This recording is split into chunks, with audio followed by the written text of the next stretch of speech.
Possessions by themselves are not bad. Yes. But you own them.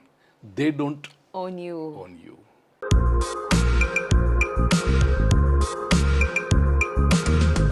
FOMO is very famous.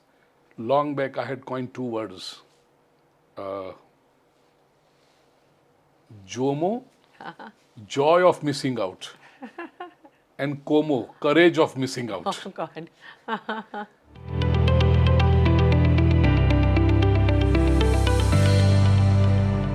Just because you have my social media handle, you don't possess me. Very true. You don't own me.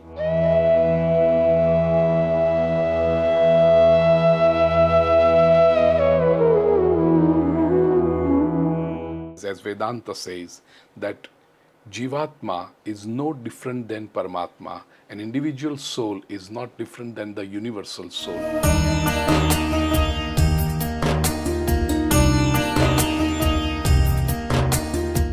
Akhand, achedyoyam, adahyoyam, akledyo shoshyevacha. In Bhagavad Gita says, Nainam chindanti shastrani, nainam dahati pavaka, na chainam kledayantyapah, na shoshayati maruta. Nothing can happen to the soul.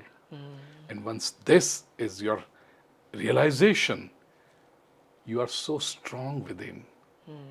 And you support yourself. Not only that, you become support of so many others around you. People look up to you for guidance and inspiration.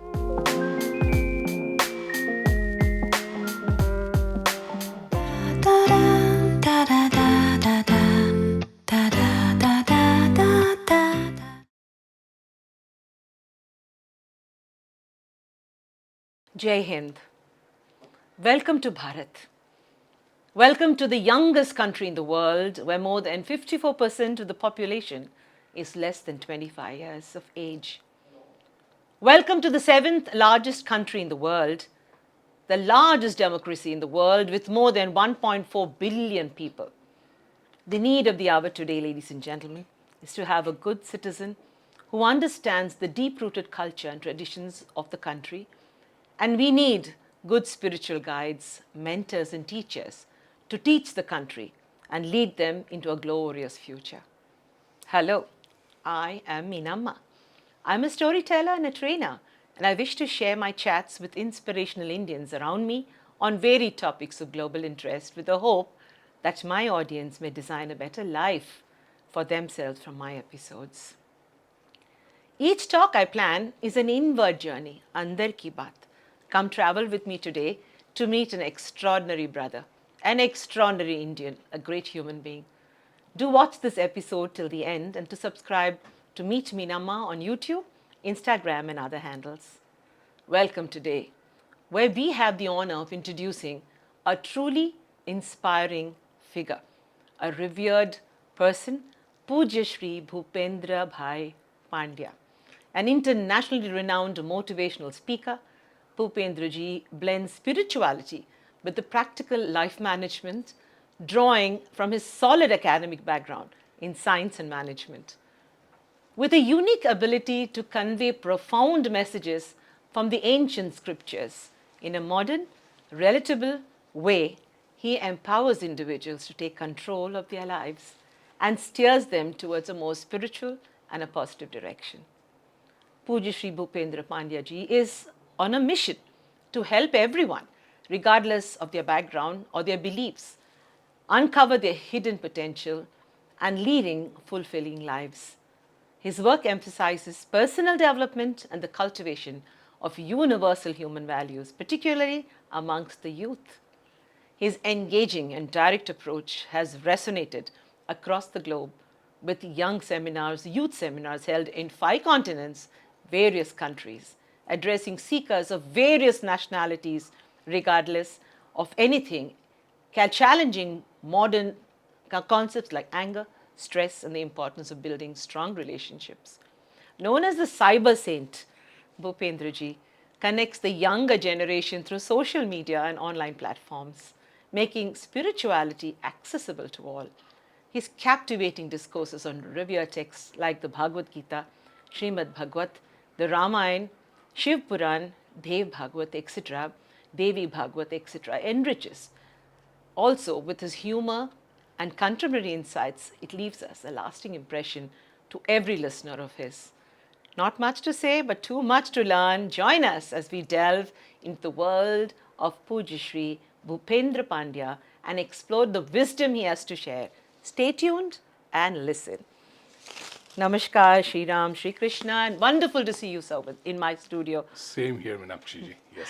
So, before I start, I would like to remind you that this is the second time that you are in my beautiful, vibrant city, Visakhapatnam. That's right. And I take you back to the late 90s when a family had invited you to do a discourse. And I'm very indebted to the Oza family today for having given me the opportunity of taking advantage of the fact that you are in my city today again. And it's an honor, sir. As a Guruji, as a mentor, as a person who actually talks to the youth, the young generation, I'm very impressed with your messages to the Gen Z. Because if at all India has to be the youngest country in the world, there is a whole population of young people who are quite fed up of so-called Gurujis who are fake or giving them information that doesn't relate to them, and people are looking at you, and I see your following has more younger people. So I've got some questions from the Gen Z, sir. Sure. And I would love to ask you these questions. But before I start, what is Sanatana Dharma? Meenakshi ji, the very meaning of the word Sanatana is which has no beginning.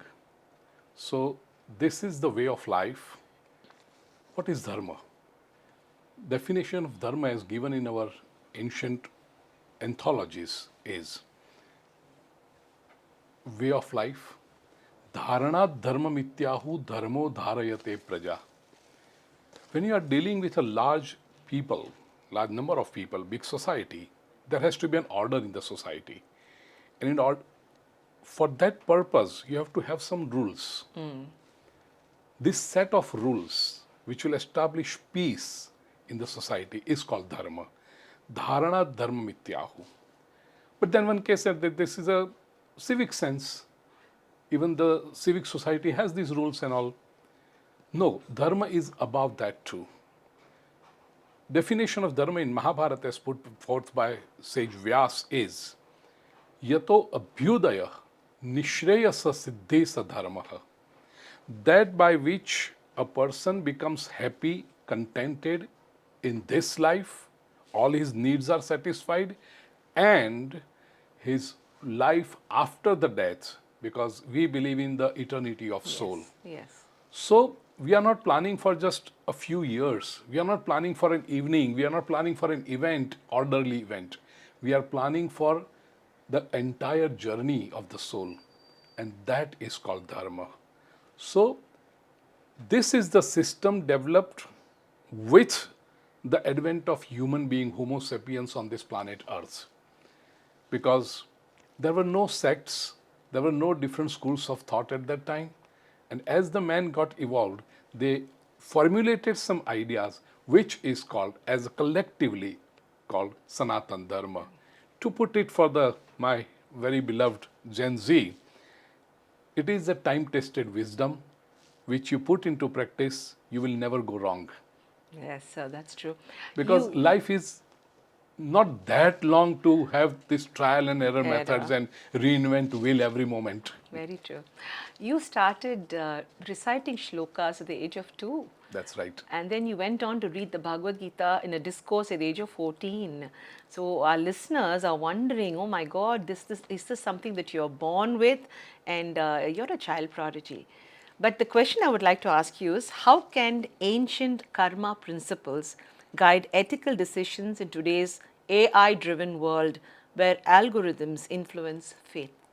Truth remains truth. Times change. People's way of thinking change. But the existential principles do not change. Theory of karma is one such principle. It's like law of gravitation. It always existed. Newton just gave it words. Even before Newton formulated the law of gravitation, apples were falling down. Yes. They were not going up. So, theory of karma is one such principle which guides all the souls, no matter what. And that is the order of this universe.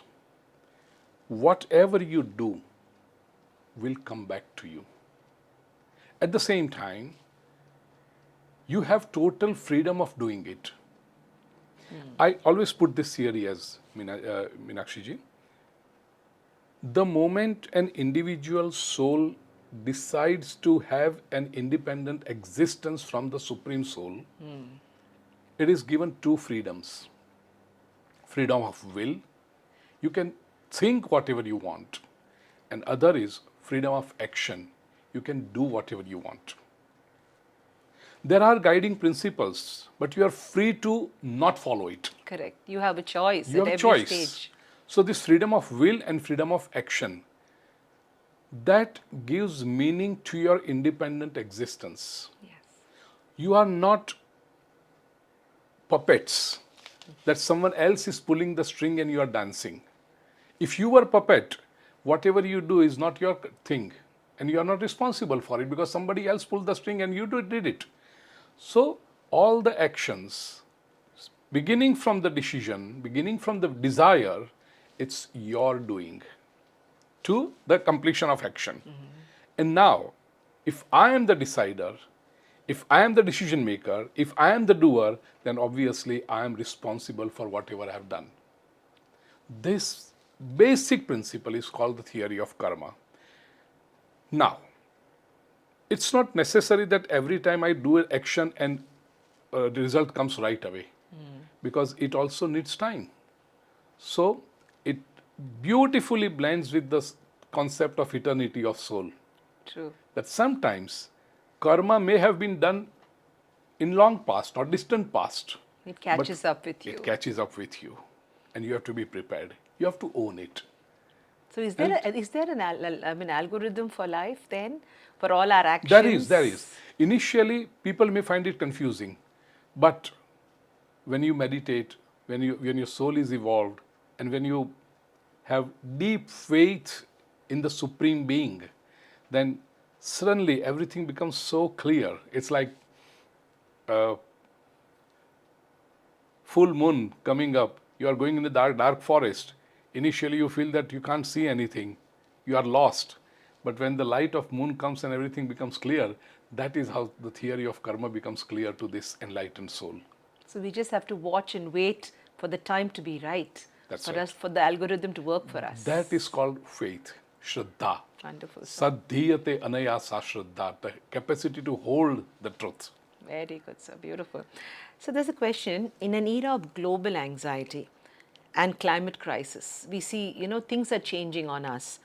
What Gita meditations help cultivate the inner resilience? Because you're an expert on the Bhagavad Gita. For collective healing, what Gita meditation can the younger people, if you've realized the Gen Z is moving away from the bad karma. We find lesser children drinking alcohol, they're drinking tea, coffee, buttermilk. Instead of going to the pubs, they're going to Bhajan clubbing. So there's a whole generation shift. We are talking to a very brilliant group of people, the Gen Z, and they are asking this question. What Gita meditation can help them to cultivate inner resilience for collective healing? They're thinking of a group. It definitely does, Meenakshi ji. And let me tell you, this is a good change I'm observing since a couple years. As you said, Bhajan clubbing and all. I've started Pujan clubbing also. Wow. A step ahead. We did a wonderful puja. I'll share the video with you. Yes, sir. So, we have to go a step further. Sometimes what happens is, bhajan is good. Music has its own powerful impact because music is regarded as the fifth Veda in our ancient culture. So it definitely has an impact. Meditation is a very sincere effort. If you just go into some music concert or bhajan, that music will take care of you. You are in that environment and the environment start working on you. It's like a trance. It's like a trance. But I don't endorse it, but as Marx said, that religion is kind of hypnosis. So there you are. You are caught. You are overwhelmed. You go with the flow. While in meditation, you are in a driver's seat. You're alone. You have to take lead. You are alone. Yes, there are guiding principles. There are good gurus who tell you, but this is the path you have to tread with your own sincerity, consistency, commitment. So it needs efforts. Meditation, initially, yes, you sit in a group and there are instructions given, guided meditation, it's fine. But basically, it's the journey alone. And that's where your inner potentials open up. You are in direct contact with your own self. And then you realize, as Vedanta says, that Jivatma is no different than Paramatma. An individual soul is not different than the universal soul. Like in material world, say you are sitting in a room and looking into the mirror. Do you have the courage to look into the mirror for a long time? Yeah. Because it's such a courageous task. It's such a difficult task. It shows your true face. That's true face. You may have put a mask in front of the society. You may have manipulated the entire society. But when you are in front of yourself, looking into your own eyes, is a challenging thing. Here, you are face to face with your pure self. Beautiful. It's such a wonderful feeling. It's such an empowering feeling. It's such a soothing feeling. And then you realize that whatever happens, as you said, the Gen Z or the modern thing they are anxiety ridden, they are stressful, they are quite emotional, their tolerance is low, they cannot take a small shock or some adversity, it's difficult for them. So emotional fluctuations are very, to manage all these things, meditation is the way. And it is explained so beautifully in the 6th chapter called Atma Sanyam Yoga of Srimad Bhagavad Gita. Right from how to sit, what asana you should take, what posture, body posture you say, Samagam Kaya Shirogrivam, and how you go ahead. It's such a beautifully explained. And once, it's an endless path. It's a path where you enjoy your own company. Wonderful. So is there any place where they can reach this recitation from you? Is there something online already that they can pick up and follow? Yes, I do take meditation retreats, but initially I used to not allow the recording and all. Lots of discourses are online on Pujyashree Bhupendra YouTube channel. Yes. But I did not. But once I allowed it in London. There was a wonderful group in downtown London in the law firm that had organized my meditation retreat, followed by question, answer, and interactive seminar for 5 days. Those videos are available on this YouTube channel, Pujyashree Bhupendra. That's Pujyashree Bhupendra. I think the playlist will be meditation seminars in London. And you see, there I have guided those people, and there are interaction also where our young generation can learn a lot from it. But I say that, be careful, because sometimes when you are in meditation and you go in trance, it's rather difficult to come out of it. Come back.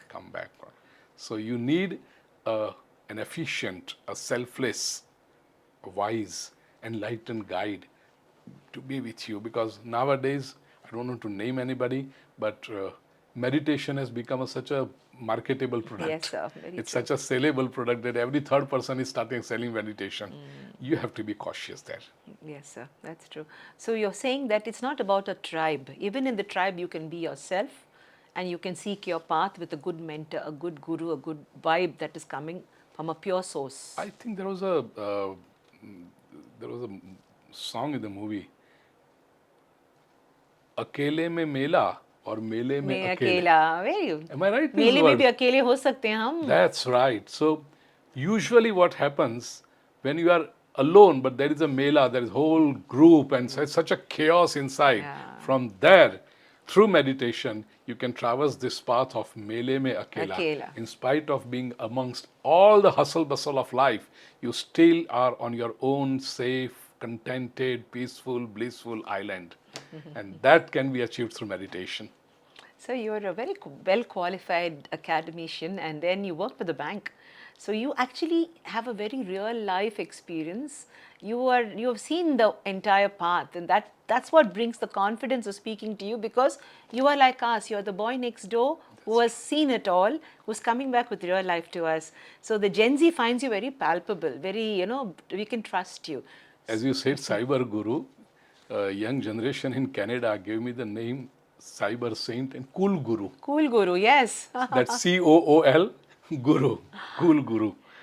That because I connect very easily. It's simply because the spiritual thing is in the blood, coming from a learned, it's the grace of God, the learning Brahmin family, and I have been educated in this modern stream. Those who are educated in this traditional system are somehow not connected with the modern thing. So I know the pulse of this generation. I've lived with them, I've talked with them, I've played with them. Yes, sir. So I know what their problems, and by the grace of God, again, I'm, in spite of being there, I have stood away from there. It's like lotus in the mud. And so I know what the issues are, and how I have tackled them, how I have stayed away from that and benefited from that and not been affected by the vices of it. So it's easy for me to guide you. I know your secret. I know as a child you were with your grandmother. And many of the younger audience have not met their grandmothers or grandparents or spent time. And that is a very precious thing. Our generation had the pleasure of living with our grandparents. Meenakshi ji, I always say grandparents are like moving universities. Yes. Especially grandmother. You get so much of love. I sometimes pity this young generation. Well, we have to accept the social order that has come up. And not all the parents are bad. Or I'm talking about the middle generation, but the situation is that for work they have to go away from the family. They want to have their parents, the grandparents with them, but they say, no, we don't want to come, we don't want to uproot ourselves. We are very contented where we are. So, well, these are the challenges of the modern times of the 21st century, and in the bargain what happens is the grandchildren are the losers. They do not get the umbrella of grandparents, the love of grandparents. The way grandparents, especially because I have grown under my grandmother. Yes. So, yeah, that's true. You are true. Yes. I always, and during my discourses, I request grandparents that it is your turn to give up a little bit. Even if you don't like, stay with your family, stay with your children if they take care of you, so that the grandchildren are benefited. You may have to, go away from your friends, from your roots, but for the benefit of grandchildren, it is better that you compromise and go there. So I must tell you, the Gen Z is thinking like this now. They want to go back and stay in their villages. Many of the children we speak to want to go back and live in not nuclear families, in joint families. There's a question here. People have become materialistic. Amidst rising materialism, how do you, sir, balance ambition with soul contentment without falling into the three thieves? Inertia, passion, disharmony. तीन चोर हैं यहाँ.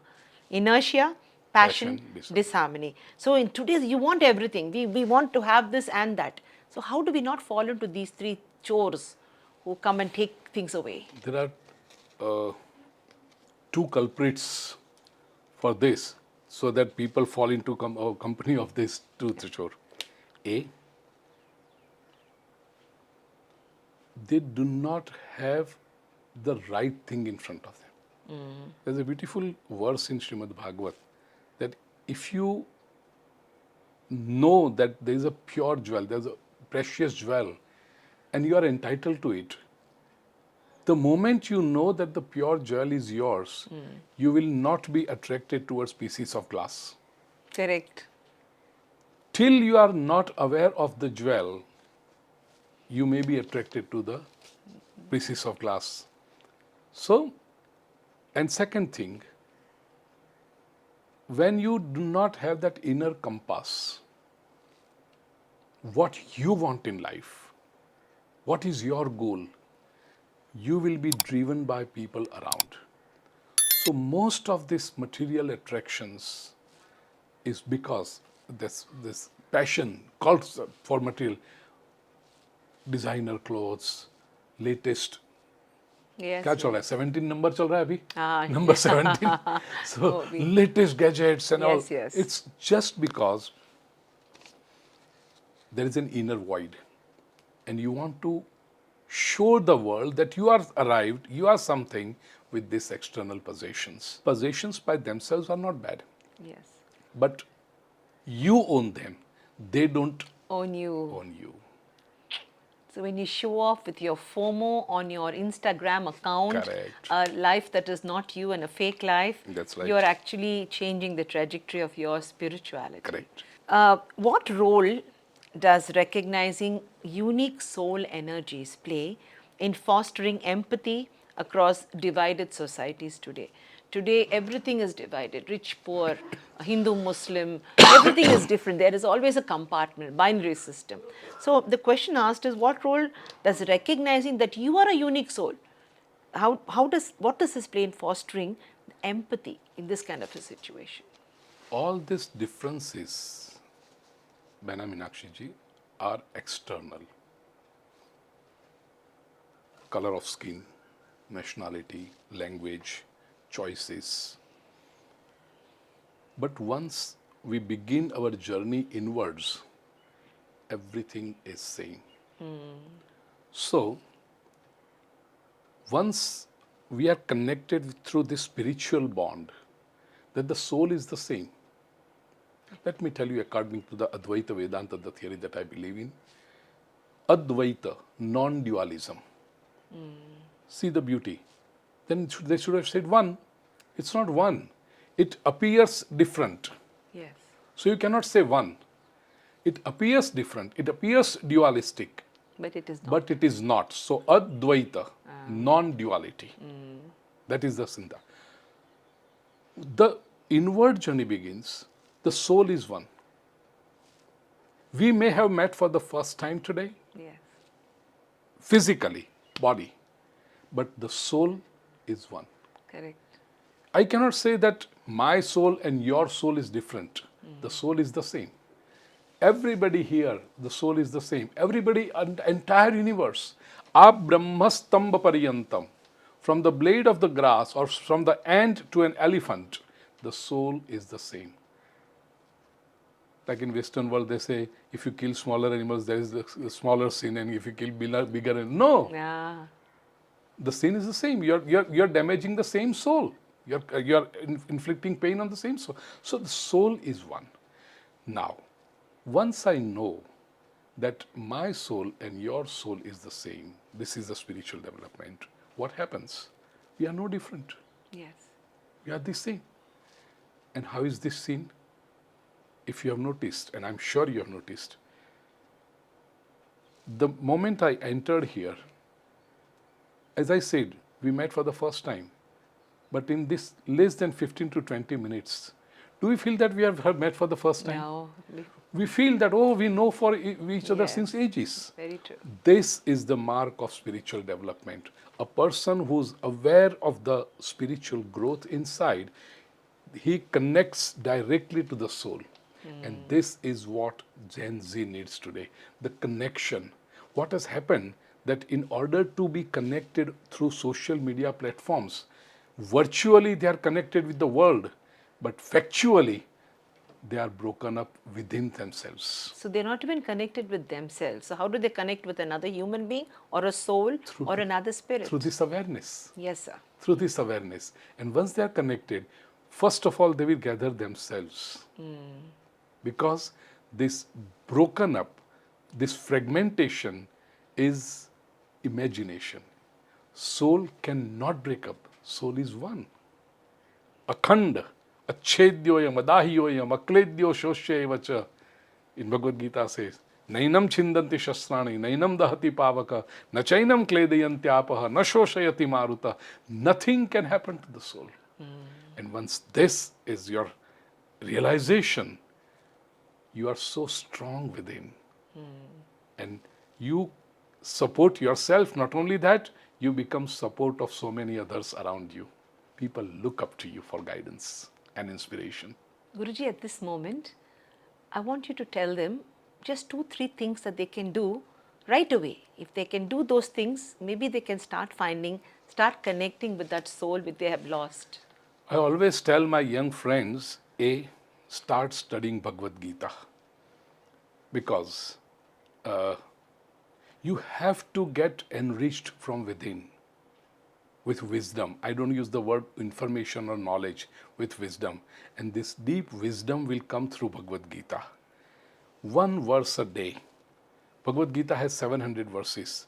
So if you commit yourself, in less than about 2 years, you will be so very well versed with Bhagavad Gita. Study one verse, and there are some descriptional verses, so you can take 2-3 verses on that day. One verse, think about it, contemplate it, and spare just 10 minutes in the evening, write your own version of Bhagavad Gita. What did you understand from it? What did you need to implement in your life to elevate yourself? And if you do this, by the end of couple years, you will have your own commentary of Bhagavad Gita, and this commentary will keep improving day by day. Do that, you will see the difference in you. And second thing, this young generation, be the guiding force of your life. You be that one. Don't look outside what others are doing. You be the leader of your life. And if you do that, you decide what is right for you. Most people, Meenakshi, I find today, they do not have goal. Yes. I visit so many families and young children. I ask, have you decided what you want to be? Not yet. I'm in the 10th standard. Let me see what. If you see what the result is and then you are going to decide, I can predict your result right now. So what's going to happen? That's true. No, you have to have a goal and you set the paths. Stay focused. That is the secret of leading a successful, B, meaningful, and third, blissful life. That is what is needed today. Wonderful, sir, wonderful. Also, I want to know, how might Vedic wisdom address modern existential voids like post-pandemic loneliness? This is a major problem, sir, because this generation has seen the pandemic very closely, and through daily rituals like spiritual practices, the year 2020, the world changed, a perception changed, and an entire generation suffered. So for us who have seen the good times and know how to pray into the better times, we know that the bad time will come and go. But this generation, they were stuck. Some of them, education was paused. Some of them had loneliness. They couldn't go out and meet their friends. Therefore, they got into the virtual world, and then they lost themselves. Some of them have become suicidal. Some of them have become perverse. Such a bad thing. How might Vedic wisdom? They keep asking, okay, now someone is telling us to become wise with the Vedic wisdom. How is this going to help us? Can my loneliness go? Can my suicidal tendency disappear? How do I help myself? It is a three-way path. A, study. So, be well informed. Information is a very fickle word. I say be wise through Bhagavad Gita study. Meditate so you actually see the result. And in practical life, Bhakti Marga, mantra japa is a fantastic thing. Through a knowledgeable guru, take diksha of mantra. Whichever form of God you have faith in. The Supreme is one. Ekam sad, tad vipra bahudha vadanti. Forms are many. Gods are not different. Forms are different. It's fine. Sanatana Dharma is so vivid, it is so gracious that whichever, your own psychology, your own karma, your own path, so whichever form of God you have deep faith in, take mantra from a learned, selfless saint. And that diksha, once is taken, then do that japa. If you do this japa, japa is inner reinforcement. It works as a wonderful psychotherapy. Like mantra, Mahashivratri is closer, so yes. Om Namah Shivaya. Very small, but it is a Vedic mantra in Rudrashtadhyayi. Shiva is Kalyana. So, Namaha, I bow down, I surrender myself to the activity, to the force which is benevolent, which does. So, wherever there is good thing happening, My energy, my efforts, my support is there. I'm connected with that. So I'm connected with the benevolent activity. This is the inner reinforcement, and it makes you so strong from within. It fortifies your faith, Very true. Shraddha, and that is very important. So educating yourself, and Bhagavad Gita is the best thing in modern times, meditating and japa. In modern time, what I see other people are, either they will focus only on japa, either they will focus only on meditation, or just study scriptures. This is unitary, this is incomplete. What we need as this stand, a camera, is steady on three tripods. So this is a tripod: educating, meditating, and japa, Japa. for individual.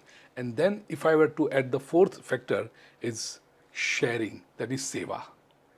What you have, tan, man, dhan, body, time, if you have resources, share with others, because our life is not our life, it is for others. We are connected. As I said, the soul is the one.